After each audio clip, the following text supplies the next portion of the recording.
Bien-aimés dans le Seigneur, nous vous saluons au nom de Jésus-Christ. Nous sommes là cet après-midi encore, samedi, le 19 septembre, pour notre page temps de responsabilisation. Nous sommes sur notre page temps de responsabilisation. Nous vous saluons, comme je disais là, au nom de Jésus-Christ. Et nous sommes en train de partager la vidéo. Faites de même aussi sur votre page si vous pouvez le faire déjà, afin que nous ayons, afin que tu invites certaines personnes, plusieurs personnes à pouvoir te suivre sur ta page. C'est important de le faire. Moi, je suis en train de partager. Si tu peux faire de même, tu peux faire comme moi. Si tu peux faire comme moi, ça sera très bien. Ça sera très bien. On bénit le Seigneur pour ces instants, Je bénis Dieu pour ces instants. Merci Seigneur Jésus, merci Seigneur Jésus. Invitez les gens à venir suivre avec vous. Partagez si vous le pouvez, comme nous avons dit là. Et nous sommes là pour un moment de bénédiction, 45 minutes dans la présence du Seigneur, afin d'écouter le Seigneur, d'entendre le Seigneur nous parler cet après-midi aussi, comme il a fait les autres samedis passés. Nous chantons, avec le pasteur Henri Papa, nous disons: parle, ton serviteur écoute. Je suis là, Seigneur, parle-moi. Je vais t'écouter, je vais t'entendre me parler, je vais t'entendre me parler. Je vais t'entendre me parler. Parle-moi, Seigneur. Gloire à Jésus, gloire à Jésus. Partage la vidéo, comme nous avons dit, à plusieurs autres personnes. Nous sommes là, nous sommes ensemble en train de passer ce moment et voir ensemble, étudier ensemble ce que le Seigneur est en train de nous enseigner sur la décision. Nous sommes dans le grand enseignement sur les 4 D, sur le pas du succès. Nous avons parlé du désir et depuis 3 samedis passés, nous sommes en train de parler de la décision. Et le samedi passé, j'ai parlé de l'impact des décisions, Et nous allons continuer avec l'enseignement sur l'impact de la décision. L'impact de la décision. Je nous invite donc, je salue tout le monde qui est déjà connecté, tous ceux qui sont avec nous déjà. Que le Seigneur vous bénisse, pour être avec nous déjà. Je salue donc mon épouse, je salue le pasteur Roger Makani et sa femme qui sont en train de nous suivre à partir de Rustenburg. Je salue Lisa qui nous suit à partir de Paris. Je salue donc le couple Célestin et Célestine Jate Okende, dont je parle de papa Célestin et de maman Cynthia. Que Dieu vous bénisse. Vous êtes déjà présents en train de nous suivre. Et toute autre personne qui va se joindre à nous à partir de ce moment, nous bénissons le Seigneur pour votre présence. Que Dieu soit loué. Nous allons prier pour commencer les enseignements d'aujourd'hui. Seigneur Père très saint, Dieu de gloire, nous te rendons grâce. Nous te bénissons pour ces instants. Parle-nous au nom de Jésus-Christ. Amen. Je suis en train de dire que le samedi passé, j'étais en train de parler sur les impacts des décisions. Nous avons parlé de bonnes décisions qui vont te conduire à de bons résultats, une mauvaise décision qui vont conduire au désarroi, à la perte, aux malédictions. Et nous avons vu quelques exemples. Nous avons vu un exemple sur la bonne décision. Nous avons parlé de la femme à la perte de sang. La femme à la perte de sang qui est venue rencontrer Jésus. La Bible dit, elle s'est dit elle-même, si je peux seulement toucher, et dit, si je peux seulement toucher le pan de la robe de Jésus, je serai guéri.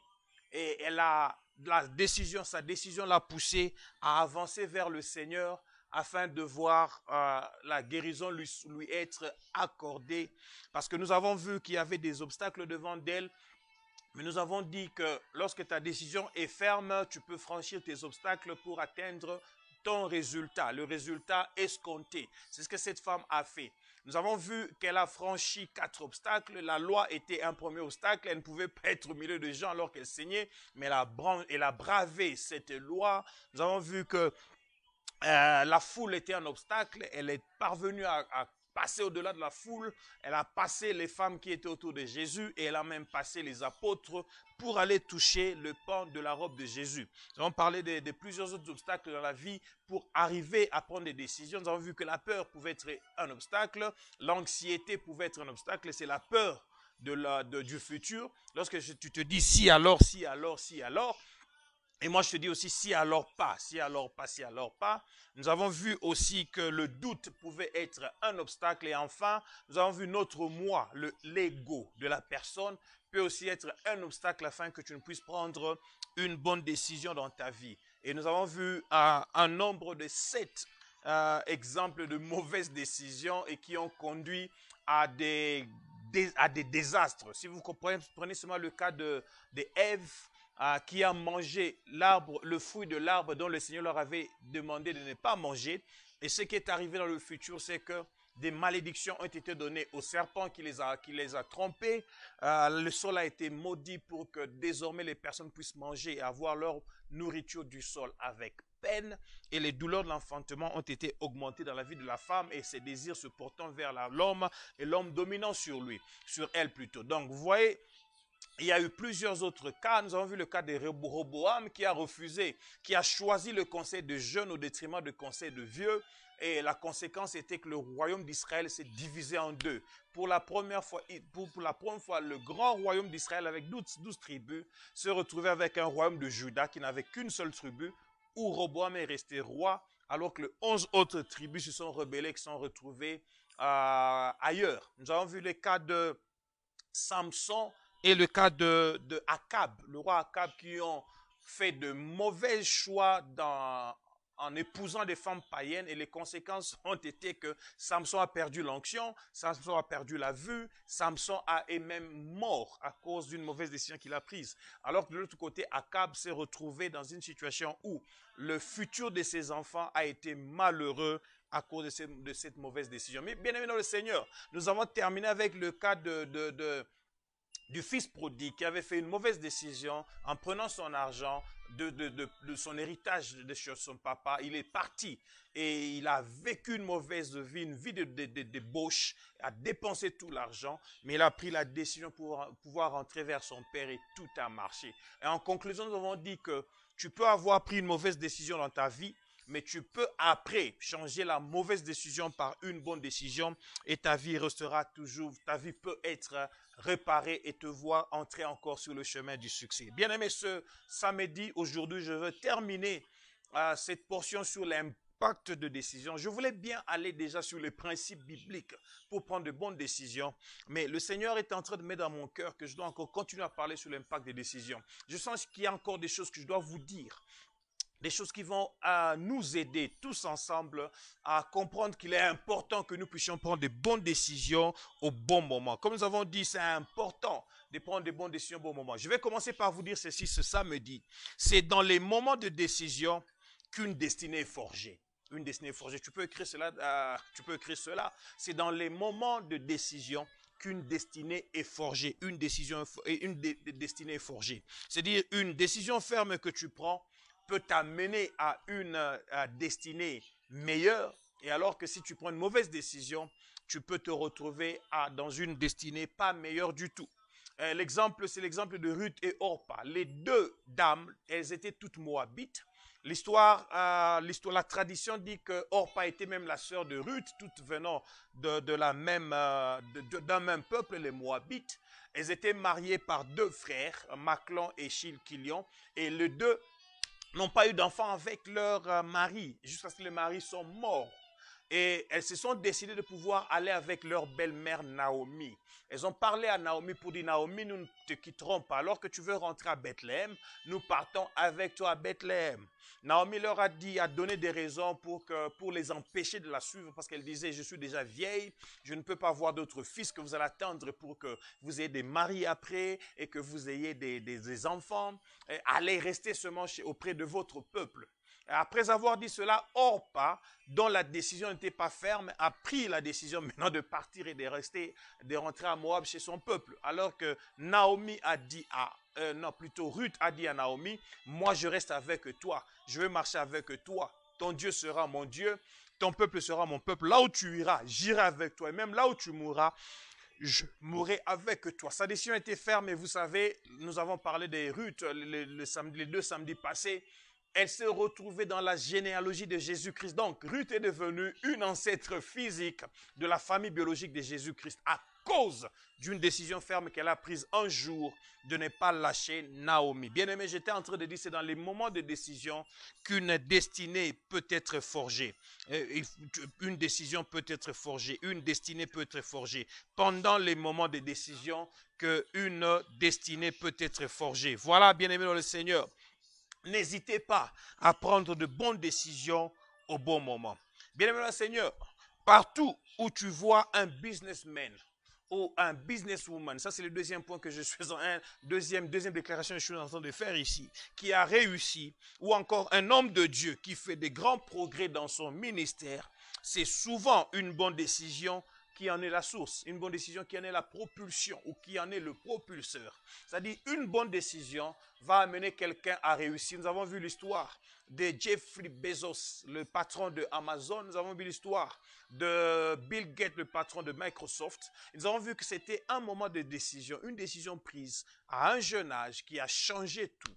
La décision de Bezos a été prise et là, il s'est dit, je vais commencer à prêter des livres, faire une librairie en ligne où les gens vont lire mes livres, les livres que je suis en train de prêter dans tous les États des États-Unis, tous les 50 États, alors que lui, il était à Washington. Bien aimé le Seigneur, cette décision-là a fait de lui aujourd'hui l'homme le plus riche du monde. Il a à peu près 200 milliards de dollars en argent aujourd'hui et il se retrouve, Forbes dit qu'il va être le premier trillionnaire du monde dans les 6 années qui viennent. Bien aimé, une décision prise a fait que cet homme d'affaires se retrouve aujourd'hui dans son poste. Comme je disais aussi, même un homme de Dieu, si tu vois un ministère qui est en train de réussir, sache que quelque part, il y a eu une bonne décision qui a été prise à un bon moment. Je vais vous parler de Pasteur Ray Makoli, le Pasteur Ray Makoli, qui est mon père spirituel, là où je suis en train de servir maintenant, qui est mon leader à moi. Et vous savez, bien aimé le Seigneur, je sers à l'église Rema. Je suis dans une des extensions ici à Potchefstroom. L'église Rema Church, Family Churches, aujourd'hui a plus de 180 églises en Afrique et dans le monde, 180 églises. Donc le pasteur Ray aujourd'hui se retrouve à la tête d'un ministère qui a au moins plus de 150 églises locales. Et vous pouvez imaginer que 40 ans auparavant, ou 41 ans, c'est en 1979, il venait de finir ses études aux États-Unis à Tulsa, où il a fait l'école biblique à Rema Bible College. C'est l'école de Kenneth Hagin. Kenneth Hagin était son père spirituel aux États-Unis et le frère Ray Makoli à l'époque, un frère en Christ, mais il était en train de gérer, il était en train de travailler comme il était en train de travailler dans comment on appelle ça, les gymnastiques, dans une salle de gymnastique. C'est là où il travaillait parce que ici en Afrique du Sud, il faisait le bodybuilding. Tu vois, les gens qui on a l'ingaba toraka. Et il est sorti champion d'Afrique du Sud. Il est parti pour le championnat mondial aux États-Unis, où il est sorti vice-champion du monde en musculature, comme on dit en français. Et de là, il est resté aux États-Unis. Il a commencé à faire les études bibliques et il travaillait dans une salle de gymnastique. Quand il a fini ses études en 1979, il s'est décidé de pouvoir rentrer en Afrique du Sud pour commencer le ministère Rema ici. Il a parlé au pasteur, à l'homme de Dieu Kenneth Hagin, qui lui a autorisé de venir commencer Rema en Afrique du Sud et commencer aussi le Rema Bible College. Alors qu'il voulait quitter les États-Unis pour venir en Afrique, il y a eu quelque chose qui s'est passé. Vous savez ce qui s'est passé, c'est que le patron de la salle de gymnastique lui a proposé quelque chose. Il lui dit, Ray Makoli, je voudrais que tu restes ici et que tu deviens le manager de ma salle de gym. Nous en faisons maintenant un franchise, c'est-à-dire une marque déposée. On va avoir beaucoup de salles de gym ici en Afrique du Sud. Toi, tu en seras, et ici aux États-Unis, tu en seras le patron. avec comme salaire de 10 000 dollars par mois. Écoutez ceci, 10 000 dollars par mois. Ça, c'est l'histoire que j'ai reçue. Nous avons reçu de sa propre bouche. Il nous raconte. Le salaire était de 10 000 dollars par mois. Imaginez, il avait 30 ans et on te paie 10 000 dollars par mois et on lui promet une Cadillac chaque année. C'était possible pour lui de changer la Cadillac chaque année pour avoir la neuve, la plus neuve de cette Cadillac. Bien aimé, il a dit c'était très tentant. Il voulait bien rester aux États-Unis en voyant ce salaire, en voyant les avantages. Mais comme il s'était déjà décidé que Dieu lui avait parlé, il se retrouve devant deux choix à faire. C'est là où je parlais de la fermeté dans la décision. Tu te décides, Dieu te dit, pars en Afrique du Sud, commencer l'église. Un homme te dit, reste ici, je te paye 10 000 dollars par mois. Qu'est-ce que tu vas suivre? En regardant déjà 10 000 dollars par mois avec une Cadillac par jour, pour un enfant, un jeune homme de 30 ans, était mieux que rentrer en Afrique, commencer une œuvre. Tu n'as pas de place, tu ne sais pas comment ça va se passer, les douleurs de l'enfantement. Mais le pasteur Ray Makoli a pris la décision de faire ce que Dieu lui a dit de faire. Il est rentré en Afrique du Sud pour commencer. Et l'année passée, lorsqu'il a fêté ses 40 ans de ministère, 70 ans de vie chrétienne, il en parlait. Il nous en parlait à nous, les pasteurs de sa congrégation, juste pour nous montrer comment une décision d'un jour, d'un jeune homme de 30 ans, a engendré ce qui est Réma aujourd'hui, avec 182 églises locales jusqu'au mois d'octobre passé. Je ne sais pas encore les statistiques actuelles. Il y a eu quelques églises qui sont nées au Togo et puis au Bénin et en Afrique de l'Ouest. Donc on peut se retrouver déjà à avoir près de 200 églises locales qui sont sous les pasteurs Réma Koli. Bien-aimé dans le Seigneur, une décision en 1979 a produit aujourd'hui 200 églises locales en Afrique du Sud et dans le monde. Bien-aimés dans le Seigneur, si vous regardez la vie de notre Maître, le Seigneur Jésus-Christ, dans Philippiens chapitre 2, versets 5 à 11, la Bible parle d'une décision que Christ a prise. Il a pris la décision de se dépouiller lui-même. Il a pris la décision de s'humilier. Il a pris la décision de s'abaisser, de ne pas rester dans la même position avec son Père pour descendre afin de mourir sur la croix. Et la Bible dit de ceci, je vais lire cela pour vous, Philippiens chapitre 2, versets 5 à 11, pour voir comment la promotion, l'élévation et le nom de Jésus a été rendu plus grand à cause d'une décision prise. Ayez en vous les sentiments qui étaient en Christ, Philippiens chapitre 2, versets 5 à 11, existant en forme de Dieu, il n'a point regardé son égalité avec Dieu comme une proie à arracher. Donc il ne pouvait pas s'attacher à cela. Mais la Bible dit, mais il s'est dépouillé lui-même. Donc il a pris la décision de se dépouiller lui-même, en devenant semblable aux hommes, en prenant une forme de serviteur. Et il a paru comme un vrai homme. Il s'est humilié lui-même. Personne n'a humilié Christ. Jésus a pris la décision de quitter le trône au ciel pour venir mourir sur la croix. Il s'est humilié lui-même, se rendant obéissant jusqu'à la mort, même jusqu'à la mort de la croix. Écoutez ceci, verset 9 à 11. La Bible dit, c'est pourquoi aussi Dieu l'a souverainement élevé. Il y a élévation. Lui a donné le nom qui est au-dessus de tout nom, afin qu'au nom de Jésus, tout genou fléchisse dans le ciel, sur la terre et sous la terre, et que toute langue confesse que Jésus-Christ est Seigneur à la gloire de Dieu le Père. Bien-aimé, une décision prise par Jésus, à un moment où le Père avait besoin de quelqu'un qui devait mourir pour que le péché des hommes soit effacé éternellement. Et ce sang ne pouvait venir que de quelqu'un qui n'avait jamais péché. Christ pouvait ne pas accepter de le faire, mais il avait décidé d'aller sur la croix, de mourir pour Jean-Claude et pour toute personne qui me suit, afin que nos péchés passés, présents et futurs soient effacés. Christ, à cause de cela, la Bible dit, Dieu l'a souverainement élevé. Dieu l'a promu. Et Dieu lui a donné un nom. Un nom qui est. Un nom qui est confessé. Mais aussi un nom dont les gens vont parler. Bien-aimé le Seigneur, écoutez, je veux dire ceci. La bonne décision que tu prends à temps peut t'amener demain à ton élévation. Peut t'amener demain à ta promotion. C'est que je veux dire seulement, ta promotion future est cachée derrière une décision que tu prends présentement. Ton élévation future est cachée derrière une décision que tu dois prendre aujourd'hui. Alléluia. Bien-aimé le Seigneur, donc voilà les exemples que je peux vous donner ici. Il y a un homme de Dieu qui s'appelle Rick Warren. Rick Warren, il est pasteur d'une église baptiste aux États-Unis. une grande église. Il est auteur de beaucoup de livres. Dans un de ses livres, La vie motivée par l'essentiel, Rick Warren dit même la marche d'un disciple commence toujours par une décision. Tu ne peux pas devenir disciple de Christ si tu n'as pas pris une décision. Il faut prendre une décision qui va t'amener à devenir disciple de Christ. Et dans la marche du disciple-là, il y a beaucoup d'autres décisions que tu vas prendre, parmi lesquelles il y a une décision qui va t'amener à l'élévation. Alléluia. Il dit, Jésus nous appelle, nous lui répondons. Des décisions qui sont prises vont influencer nos futurs. Ils vont influencer nos futurs. Et il a dit dans son livre, il dit, j'ai vu beaucoup de gens se décider et Dieu a changé leurs histoires. Lui-même en est un témoignage. Le pasteur Rick Warren se retrouvait alors qu'il grandissait, il est tombé malade psychologiquement. Sa famille a dit qu'il était malade psychologique. En anglais, on appelle ça la borderline personality. Un problème de personnalité. Il ne pouvait pas vivre avec des gens. Il devait être admis dans un hôpital, dans une institution psychiatrique. Mais c'est la même personne ici qui dit, il dit, j'ai vu beaucoup de gens se décider, prendre une décision.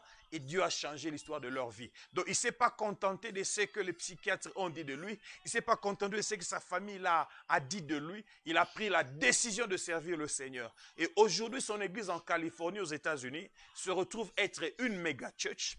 Et il réunit tous les dimanches 30 000 à 40 000 personnes les dimanches. Et on dit que son église est la 6e plus grande église aux États-Unis actuellement. Voilà, bien-aimé le Seigneur, une décision d'une personne qui a été déclaré malade psychiatrique ou psychologique, aujourd'hui a fait de lui ou fait d'elle, d'Eric Warren, le pasteur d'une des églises les plus grandes aux États-Unis. Alléluia. Bien-aimé le Seigneur, il est important que de prendre de bonnes décisions au bon moment. Moi-même, qui vous parle aujourd'hui, je peux me connecter sur Facebook et vous parler où vous êtes, vous parler de Jésus, vous connecter où vous êtes. Mama Wiv aux États-Unis, Mami Bakatous en France, Lisette en France, Célestin Jate à Paris en France, des gens qui sont ici en Afrique du Sud me suivre à partir de Nelspret comme Maman Mimiche, ou de Pretoria comme Maman Mita, ou encore ici à Potchefstroom, Maman Nick, Maman Anita. Toutes ces personnes qui accèdent à me suivre aujourd'hui sur Facebook, c'est parce qu'un jour, un 24 avril, j'avais pris la décision de devenir enfant de Dieu. Et lorsque le Seigneur m'a appelé en 96, j'ai accepté son appel. En 99, j'ai commencé à le servir. Bien aimé, une décision prépare et trace une destinée qui peut élargir la vie d'une personne et même le prospectus d'une personne. Bien aimé le Seigneur, quand je pense encore à ce jour, le 24 avril 1994, j'étais à Boma. J'habitais dans la maison de mon oncle, le pasteur Bissi, moi. Il organisait une croisade qui avait déjà commencé depuis le 22. Ils m'ont invité, je ne suis pas parti le 22. Le 23, j'ai refusé de partir parce que je me disais, je suis catholique, je ne vais pas dans ces histoires de Binzambi. Le 24, c'était le dernier jour de la croisade. Le dernier jour de la croisade. Alors qu'ils avaient commencé la croisade, il était déjà 17h, 18h. Un frère, dont j'oublierai jamais le nom, il s'appelle Fali. Le frère Fali, il est maintenant apôtre. Il sert le Seigneur, il est dans le Bas-Congo. Dans la RDC, il est rentré à la maison parce qu'il devait trouver une rallonge. Il y a eu une coupure de courant, il fallait une rallonge pour prendre le courant chez les voisins et il est rentré à la maison chez nous, chez l'oncle, pour prendre la rallonge. Moi, j'étais à la maison seul. Alors, il m'a trouvé au salon, il m'a dit, frère Jean-Claude, est-ce que tu peux montrer oncle Atinganaz à rallonge? Il est parti pour chercher la rallonge. Et puis, il m'a dit, alors que je suis en train de chercher la rallonge, tu ne peux pas vraiment venir avec nous? Moi, je dis, non, moi, je ne me suis pas lavé, je ne suis pas prêt pour aller dans votre croisade. Il me dit, non, je vais t'attendre. Moi, je dis, oh, mais les gens t'attendent là-bas pour la rallonge. Comment toi, tu vas t'attendre? Il n'y a pas de problème. Moi, je vais t'attendre. Alors, comme il a insisté, je dis, ok. Je vais quand même aller me laver pour le décourager. Il dit, bon, je dois d'abord me laver. Il me dit, il n'y a pas de problème. Je vais t'attendre. Je me lave calmement, là, lentement. Je pense qu'il va partir. Non, il n'est pas parti. Je finis de me laver, je m'habille. Nous sommes partis ensemble. Et à cette croisade-là, j'ai reçu Christ. Donc, une décision d'avoir accepté de répondre à l'invitation du frère Fali et à accepter, à arriver à la croisade, à accepter à répondre à la décision du prédicateur du jour, le pasteur Bissi, moi, a fait que ce jour-là, j'ai été le seul à recevoir Christ et à devenir enfant de Dieu. Bien-aimé dans le Seigneur, une décision peut cacher derrière elle une vie d'élévation, une vie de promotion. Le Seigneur aujourd'hui m'utilise comme prédicateur de la parole de Dieu parce que j'avais décidé de lui donner ma vie. Bien aimé, le Seigneur, il y a beaucoup de cas dans la Bible. Le temps nous manquerait. Laissez-moi vous parler quand même de Job. Laissez-moi vous parler de Job. Job. Vous vous rappelez Job? Il a été frappé par Satan parce qu'il était un homme intègre. Il a perdu tout ce qu'il avait, y compris ses enfants, 10 enfants le même jour. Et Job se retrouve, il est visité par ses amis. Les amis sont venus le voir et les amis commencent à l'accuser. Les amis l'accusent. Quand vous regardez un peu ce que Bildad était en train de dire dans Job chapitre 18, vous retrouvez que Bildad est en train de dire: Job, ce qui t'arrive aujourd'hui, c'est à cause de ta méchanceté. Ce qui t'arrive aujourd'hui, c'est à cause de ce que tu as mal fait. Parce que pour eux, Dieu, si tu fais bien, Dieu va te protéger. Job chapitre 18, lisons cela ensemble. Je vais lire avec vous à partir du verset 5. Job 18, verset 5 à 7. Bildad dit ceci: la lumière du méchant s'éteindra et la flamme qui en jaillit cessera de briller. Bildad dit: la lumière s'obscurcira sous sa tente et sa lampe au-dessus de lui s'éteindra. Écoutez verset 7. Ses pas assurés seront à l'étroit et malgré ses efforts, le méchant tombera. Donc il est en train de dire à Job: aujourd'hui tu es tombé parce que tu es méchant. Tu peux faire tous tes efforts, montrer aux gens que tu es bon, marcher bien, mais parce que tu es méchant, tu tomberas. Donc les amis de Job sont venus non pas le consoler, ils sont venus tenter de le consoler, mais ils ont commencé à accuser Job. Alors la réponse de Job, dans Job chapitre 19, il y a la réponse de Job. Vous allez voir cela à partir du verset 1er jusqu'au verset, je peux lire 1er jusqu'au verset 6, et puis je lirai le verset 23 jusqu'en bas, là où se trouve la décision que Job a prise. Job va dire ceci: jusqu'à quand affligerez-vous mon âme et m'écraserez-vous de vos discours? Voilà 10 fois que vous m'outragez. N'avez-vous pas honte de m'étourdir ainsi? Si réellement j'ai péché, seul j'en suis responsable. Pensez-vous me traiter avec beaucoup de hauteur? Pensez-vous démontrer que je suis coupable? Verset 6. Sachez alors que c'est Dieu qui me poursuit et qui m'enveloppe de son filet. Job dit ceci: si moi je suis en train de connaître le problème que je connais maintenant, ce n'est pas à cause d'un péché que je commis, mais je sais que Dieu est derrière toutes ces choses. Job dit: non, ce n'est pas moi. Parce que si vraiment je suis un pécheur, j'en serai responsable moi-même. Cessez de m'étourdir, cessez de m'écraser. Écoutez maintenant le verset 23. Il dit: oh, je voudrais que mes paroles soient écrites et qu'elles soient écrites dans un livre. Donc il dit: je voudrais que la décision que je prends maintenant soit écrite et qu'elle soit écrite dans un livre. Je voudrais qu'avec un burin et avec du plomb, elle soit pour toujours gravée dans le roc. Job dit: prenez un roc, prenez un burin, prenez du plomb, écrivez ce que moi je suis en train de vous dire. Parce qu'il dit ceci: si vous écrivez sur un parchemin, le parchemin va disparaître, il peut brûler.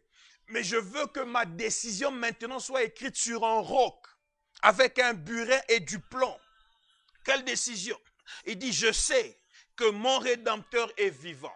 Je sais que mon défenseur est vivant. Je sais que mon vengeur est vivant. Il se levera le dernier sur la terre. Écoutez, dit: quand ma peau sera détruite, il se levera. Après que ma peau aura été détruite, moi-même je contemplerai Dieu. Je le verrai. Il me sera favorable. Mes yeux le verront et non ceux d'un autre. Mon âme languit d'attente au-dedans de moi. Vous direz alors: pourquoi le poursuivons-nous? Car la justice de ma cause sera reconnue. Il est en train de leur dire: vous beaucoup regrettez ce que vous me faites aujourd'hui. Parce que moi j'ai pris la décision de ne pas abandonner. J'ai pris la décision de continuer à marcher avec Dieu. Même si vous m'accusez, vous dites que je suis un méchant. Même si vous dites des faussetés sur moi et contre moi, je ne vais pas abandonner. J'ai pris une décision et je veux que cela soit écrit. Alléluia. Bien-aimé, Job avait un choix, une décision à prendre entre continuer à croire en Dieu, le servir ou abandonner totalement ce dernier et ne plus vivre avec lui. Parce que Dieu paraissait injuste pour lui. Je suis juste, je marche avec toi, mais je me retrouve dans des problèmes. Tu as laissé le diable tout me prendre. Mais Job a décidé et veut que sa décision soit écrite sur du matériel dur. Il veut que des années à années, génération après génération, que sa décision soit reconnue, qu'il avait pris une décision. Quelle décision?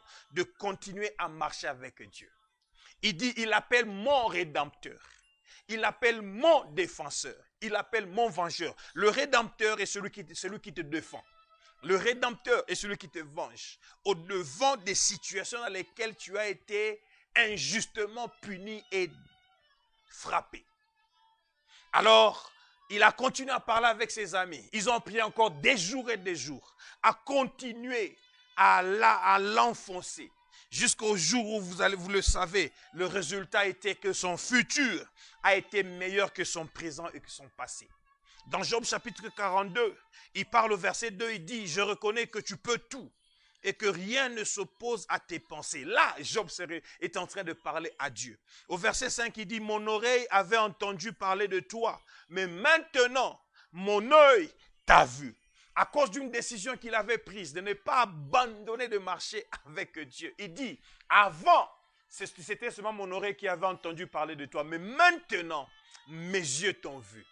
Maintenant, mon œil t'a vu. Bien-aimé le Seigneur, ton témoignage va monter de niveau et de degrés à cause d'une décision que tu as prise de ne pas abandonner le Seigneur. La décision est importante. Job s'était décidé à marcher avec Dieu. Et la prospérité qu'il avait avant, c'était la prospérité d'un Dieu dont il avait entendu parler. Mais la prospérité qui est venue après était la prospérité d'un Dieu qu'il a vu. Alléluia. Bien-aimé, la décision de Job l'a amené à stopper d'entendre seulement parler de Dieu, mais maintenant désormais à voir un Dieu qui agit dans sa vie et qui agit bien. Une bonne décision était l'objet de tout ceci. Quand vous lisez à partir du verset 7, Job, Dieu va dire à Eliphaz, à Bildad et à leur troisième ami, ils disent, rentrez vers Job, allez lui demander pardon. Parce que vous n'avez pas été fidèle en lui transmettant mes paroles comme de vrais serviteurs de Dieu, comme lui, Job, l'est. Job a prié pour eux. Et la Bible dit dans le verset 10 de Job chapitre 42, l'Éternel rétablit Job dans son premier état quand Job eut prié pour ses amis et l'Éternel lui accorda le double de tout ce qu'il avait possédé. Il lui accorda le double de tout ce qu'il avait possédé. La seconde gloire était doublement glorieuse que la première.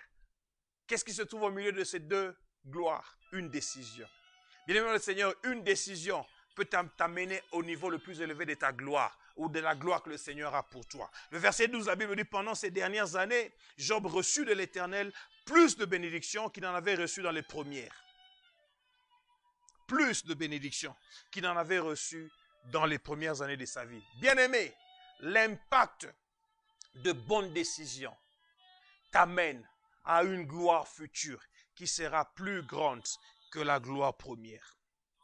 Quelqu'un comme Daniel, parlons de Daniel. Comme je vous disais, il y a beaucoup, on peut voir dans la Bible. Parlons de Daniel. Daniel, comme vous le savez, a été élevé. Et Daniel a vécu dans l'élévation pendant le règne de deux rois. C'est-à-dire de deux rois, deux règnes de deux rois. La Bible dit dans Daniel chapitre 6 verset 28 qu'il a prospéré sous le règne du roi Darius et sous le règne du roi Cyrus. Lorsque nous lisons à partir du verset 20, l'histoire de Daniel qui a été jeté dans la fosse aux lions. Pourquoi? Parce qu'un groupe de satrapes était jaloux que Daniel était élevé par le roi, mais Daniel ne respectait pas la loi de l'empire où il était. Eux, ils étaient encore en train d'adorer des gens, d'adorer des animaux, mais Daniel adorait le Dieu plus haut, le Dieu très haut. Alors, ils ont comploté pour que Daniel soit arrêté et on l'a attrapé en train de faire des choses qu'il ne devait pas faire, c'est-à-dire prier Dieu, ne prier que l'empereur ou le roi. Alors, Daniel a été apporté auprès du roi. Le roi était vraiment malheureux parce qu'il aimait Daniel, mais il ne pouvait rien parce que la loi disait qu'il fallait le jeter dans la fosse aux lions. Le lendemain matin, alors que le roi n'a pas dormi toute la nuit, verset 20, en s'approchant de la fosse, le roi appela Daniel d'une voix triste. Le roi prit la parole et dit, Daniel, serviteur du Dieu vivant, ton Dieu que tu sers avec persévérance, a-t-il pu te délivrer des lions? Le roi était triste et ne savait pas si Daniel était encore vivant. Mais écoutez ceci, et Daniel dit au roi, roi, vis éternellement. mon Dieu a envoyé son ange et fermé la gueule des lions, qui ne m'ont fait aucun mal, parce que j'ai été trouvé innocent devant lui et devant ton nom et devant toi non plus, ô roi, je n'ai rien fait de mauvais. Écoutez verset 23. Alors, le roi fut très joyeux et il ordonna qu'on fasse sortir Daniel de la fosse. Daniel fut retiré de la fosse et on ne trouva sur lui aucune blessure.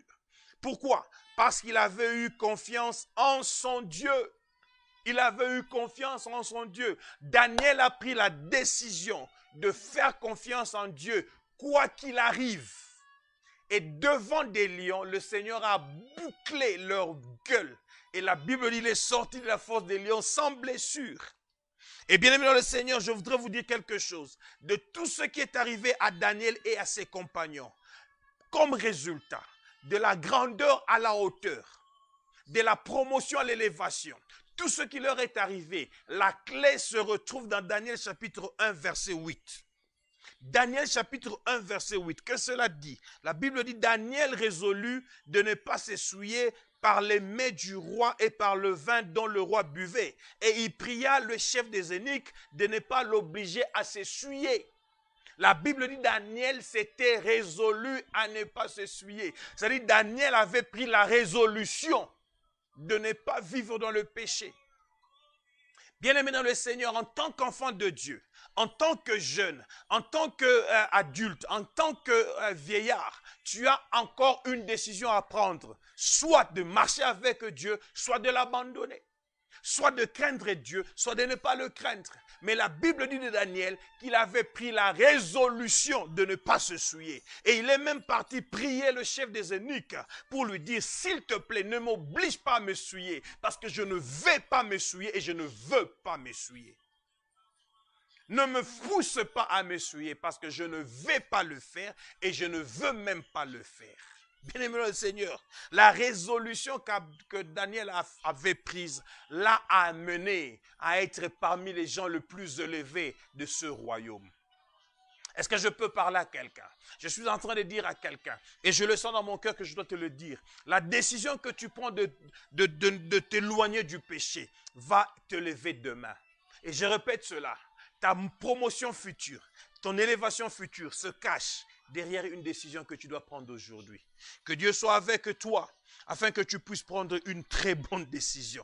Que tu prennes une décision ferme et puissante. Une décision forte qui te dit, où tu refuses de faire quoi que ce soit, afin de craindre le Seigneur. Bien-aimé le Seigneur, beaucoup d'autres cas peuvent être cités dans la Bible. Et il y a plusieurs d'entre eux que je ne saurais citer au cours de cette émission, mais qui vont se retrouver dans le livre. Rappelez-vous qu'il y a un livre qui se prépare pour avril 2021, les 4 pas sur le chemin du succès, où nous parlerons du désir, de la décision, de la détermination et de la discipline. Et dans ce livre, nous aurons encore beaucoup plus d'exemples. Quel exemple? Quelqu'un comme Abraham. Abraham, Dieu l'a appelé, dit Abraham, quitte ton pays, quitte ta maison, quitte ta famille, la maison de ton père, et va vers le pays où je te montrerai. Abraham n'était pas serviteur de Dieu. Abraham n'était pas converti. Abraham vivait encore au milieu d'une famille qui était athée, ou qui était, pas athée, disons, qui était polythéiste. Abraham avait le choix, soit de suivre le Dieu qui lui a parlé et qu'il ne connaissait pas encore, ou de rester dans son pays, dans sa famille, avec des dieux qu'il connaissait. Mais Abraham a choisi de suivre le Dieu qui lui a parlé, qu'il ne connaissait pas. Et vous savez qu'Abraham est devenu le père de tous les enfants de Dieu. Il est devenu notre père dans la foi, parce qu'il a décidé de prendre une bonne décision. Le temps me manquerait de vous parler de Joseph. Je vais rapidement terminer. Je vais terminer par vous parler de David. David. Dans les 5 dernières minutes qui nous restent, donnez-moi 8 minutes qui restent, je vais parler de David. 1 Samuel chapitre 17. Alors que nous parlons de l'impact des décisions, c'est important que nous étudions la vie de ces jeunes hommes. 1 Samuel chapitre 17. Comme vous le savez, David était le plus jeune des enfants d'une famille dont le père s'appelait Jesse. Ou comment en France, Jesse c'est en anglais. Ok, Jesse. Alors, leur père, les plus grands, parce qu'en Israël à l'époque, tous les grands qui avaient plus de 18 ans allaient dans l'armée. Ils allaient faire la formation militaire. Quand il y avait combat, ils allaient aussi combattre pour la nation. Les frères de David sont partis combattre. David, lui, restait pour garder les petits troupeaux de son père. Et il gardait le troupeau. Alors qu'il gardait le troupeau, il a vécu beaucoup d'expériences avec le Seigneur. Il composait, je crois, il a composé certains de ses psaumes alors qu'il était derrière les brebis. Il a vu des moments où il y a un moment donné où un lion est venu attaquer ce troupeau.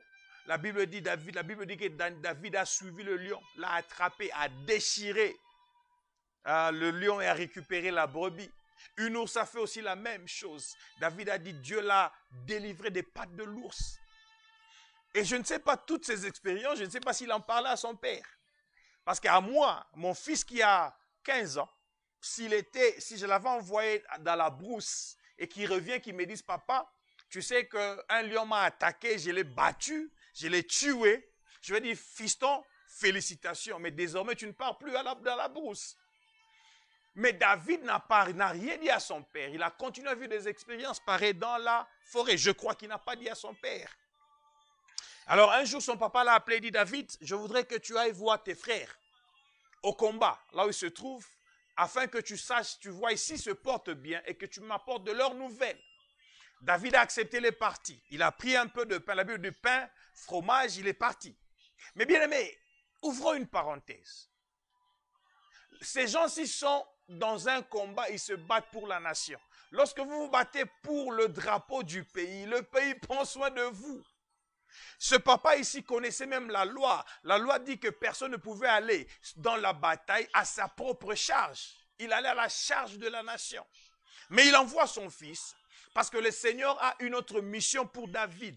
Écoutez ceci, 1 Samuel chapitre 17, à partir du verset 22. David arrive là où se trouve Israël. Verset 21, Israël et les Philistins se formèrent en bataille armée contre armée. Verset 22 de Samuel 17, David remit les objets qu'il portait entre les mains du gardien des bagages et courut vers les rangs de l'armée. Aussitôt arrivé, il demanda à ses frères comment ils se portaient. C'est-à-dire David a accompli la mission de son père. Son père l'a envoyé pour amener à ses frères le pain et le fromage, la nourriture donc, et aussi avoir de leurs nouvelles. Comment se portent mes enfants? David a accompli la mission de son père. En principe, à partir de ce moment, à partir du verset 22, David devait dire, j'ai fait ce que mon père m'a demandé de faire. Je rentre à la maison pour lui donner la nouvelle de mes frères. Mais non, David a continué. Pourquoi? Parce qu'au-delà de la mission de son père, il y avait la mission de Dieu le Père au ciel, qui lui avait confié, sans le lui dire au départ. Écoutez ceci. Tandis qu'il parlait avec eux, voici le Philistin de Gath, nommé Goliath, s'avança entre les deux armées, hors des rangs des Philistins. Il tint les mêmes discours que précédemment et David les entendit. Maintenant, Dieu voulait que David puisse entendre le Philistin lui parler afin que la foi soit suscitée de son cœur pour que David puisse accomplir une autre mission. Non plus la mission de son papa, mais la mission du Père éternel. Alléluia. À la vue de cet homme, tous ceux d'Israël s'enfuirent devant lui et furent saisis d'une grande crainte. Chacun disait, avez-vous vu avancer cet homme? C'est pour jeter Israël un défi qui s'est avancé. Et si quelqu'un le tue, le roi le comblera de richesses. Il lui donnera sa fille et il affranchira la maison de son père en Israël.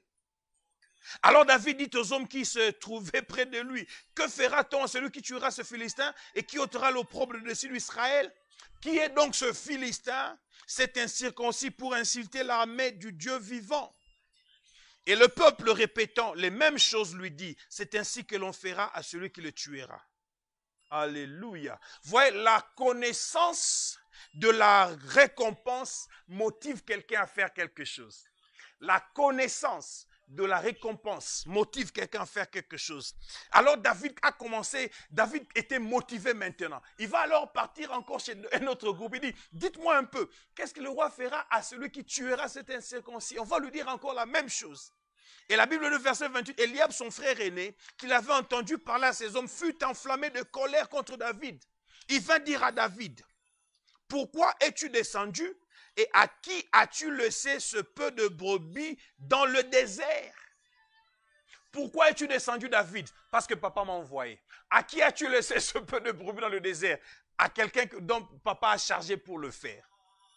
Alors il dit ceci, je connais ton orgueil et la malice de ton cœur. C'est pour voir la bataille que tu es descendu. Donc Eliab est en train de dire à David, David, tu étais à la maison, tu étais dans la brousse en train de t'occuper du peu de brebis que nous avons, mais tu as seulement eu Mukusana Motema pour venir voir la bataille, tu es venu. C'est pour venir voir la bataille que tu es venu. Tu es descendu ici? Non, non, non, Eliab. Eliab, ma réponse est celle-ci. David n'est pas venu voir la bataille. David est venu terminer la bataille que toi, tu n'as pas pu terminer. Alléluia. David répondit, qu'ai-je donc fait? Ne puis-je pas parler ainsi? Et il se détourna d'Eliab. Il se détourna de lui. Bien-aimé, il est important de prendre de bonnes décisions à des moments corrects. Donc David a compris que Eliab était parmi les gens qui découragent les gens. N'accepte jamais de te retrouver avec des gens qui vont te décourager par rapport à la décision que tu veux prendre. La décision derrière laquelle se cache ta destinée demain doit être prise malgré les découragements des autres, des gens comme Eliab. Les Eliab de nos vies, nos frères aînés, les frères biologiques qui pensent qu'ils connaissent mieux que nous, ce sont des gens qui viennent te décourager pour t'amener à te stopper sur le chemin de ta destinée. Sur le pas de ton succès, il y a une décision à prendre. Et cette décision peut connaître des obstacles, parmi lesquels Eliab. Deuxième obstacle, ce n'est pas le frère aîné, c'est maintenant le roi Saül, les autorités politiques. Saül va venir dire à David, non, toi tu ne peux pas te battre contre ce Philistin. Tu n'es qu'un jeune homme, tu n'es qu'un enfant. Ce Philistin-là, c'est un expert en bataille. Il a eu le master à l'université militaire des Philistins. Toi, tu ne peux pas te battre contre lui. David va répondre au roi. Écoutez ceci. David dit à Saül, verset 34, « Ton serviteur faisait paître les brebis de ton père. Et quand un lion ou un ours venait en enlever une de troupeau, je courais après lui. Je le frappais et j'arrachais la brebis de sa gueule. S'il se dressait contre moi, je le saisissais par la gorge, je le frappais et je le tuais. » Et tout ça pourquoi? Parce qu'au verset 32, David a dit au roi, « Ton serviteur ira se battre avec lui. Que personne ne se décourage à cause de ce Philistin. » Il a pris une décision. Et Saül a voulu s'opposer à David. Mais David, comme sa décision était ferme, il a refusé. Il a dit, je veux partir. Alors Saül dit, ok, porte quand même mes armements. Porte mes tenues. Parce que mes tenues vont te protéger. David a essayé tout cela. Ça ne marchait pas, il a tout rejeté. Bien-aimé le Seigneur, il s'est débarrassé des tenues, des expériences du passé. De ceux-là qui se sont battus et qui ne peuvent plus se battre aujourd'hui. Les onctions passées sont à applaudir parce qu'elles ont marché. Mais aujourd'hui, elles ne marchent plus. Tu as besoin d'une fraîche onction. Approche-toi de Dieu, du Dieu qui t'a amené à la décision fraîche afin que tu puisses marcher avec lui et gagner. Et vous savez, pour couper l'histoire courte, vous savez, David a tué Goliath avec une seule pierre. Avec une seule pierre. Avec une seule pierre. Il avait une pierre. Il avait une fronde. Avec cela, il a tué Goliath. Bien aimé, je vais dire ceci en terminant. Le succès n'est pas dans les muscles. Le succès n'est pas dans les armures. Mais le succès est en Dieu. Alors que comme le succès est en Dieu, il faut te décider. Il faut te décider à demeurer en Dieu afin que tu puisses vivre ce succès. Il est écrit, j'ai encore vu sous le soleil que la course n'est point aux agiles, ni la guerre aux vaillants, ni le pain aux sages, ni la richesse aux intelligents, ni la faveur aux savants, car tout dépend pour eux du temps et des circonstances. Et le maître du temps et des circonstances est notre Dieu. Bien-aimé le Seigneur, le succès se retrouve en Dieu. Alors il faut te décider à demeurer confiant en Dieu, à t'attacher à lui, dans n'importe quelle situation. Même si tu es David et au-devant de toi il y a un Goliath, ne t'en fais pas. David veut dire bien-aimé de l'Éternel. Goliath veut dire incirconcis. Goliath veut dire stérile. C'est-à-dire qu'il ne peut rien produire. Il ne peut même pas produire de victoire. Alors c'est important de te décider en connaissant ton Dieu, mais aussi en ayant étudié ton ennemi pour savoir que la victoire t'est accordée. Bien-aimé le Seigneur, voilà, nous avons terminé notre point sur les impacts des décisions. Nous allons à partir de la session prochaine vous parler des 10 principes bibliques, 8 principes bibliques pour prendre des décisions sages, des décisions réfléchies, afin d'entrer sur le chemin du succès.